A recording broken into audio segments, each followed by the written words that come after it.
আন্তর্জাতিক মাতৃভাষা দিবসে প্রাণের বইমেলায় ২১-এর আবহ। শিশু প্রহরে কচিকাঁচাদের হই হুল্লোড়।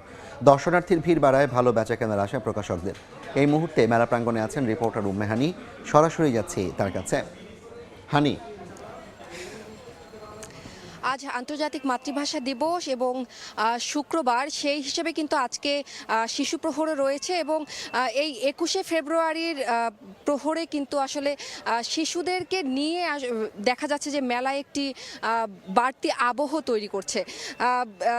যদিও সকাল ৮টায় বইমেলা প্রাঙ্গণ খুলে দেওয়া হয়েছে, তারপরেই কিন্তু আসলে সব বয়সী পাঠক আসতে শুরু করেছেন।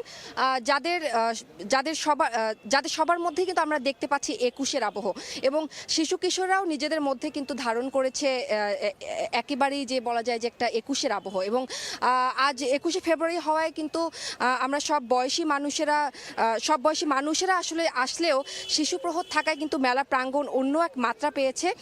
যদি বলি যে শিশুদের নিয়ে কিন্তু ২১-এর বাড়তি এক আবহ আজকে মেলায় আমরা দেখতে পাচ্ছি। এখন যদি মেলার আসলে সার্বিক পরিস্থিতি একটু দেখাই, এখন যে মেলার যে শিশু চত্বর সেটিতে কিন্তু একেবারেই শিশুদের আনাগোনায় একেবারেই ভরে উঠেছে এবং এখানে কিন্তু কচি কাচারা তাদের একটা আনন্দ মুখর আসলে সময় কাটাচ্ছে।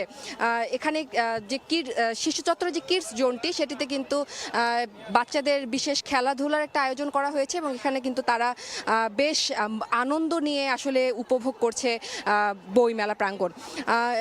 এবং প্রতি বছরের মতো কিন্তু এবারে শিশু মেলায় আসলে আসা শিশুদের জন্য বিশেষ আয়োজন থাকে এবং আজকে কিন্তু শিশু চত্বরে আসলে একটি সায়েন্টিফিক ম্যাজিক শো ছিল, যেটি আসলে ১১টা থেকে শুরু হয়ে ১২টার মধ্যে শেষ হয়ে গিয়েছে এবং সেটি কিন্তু একটা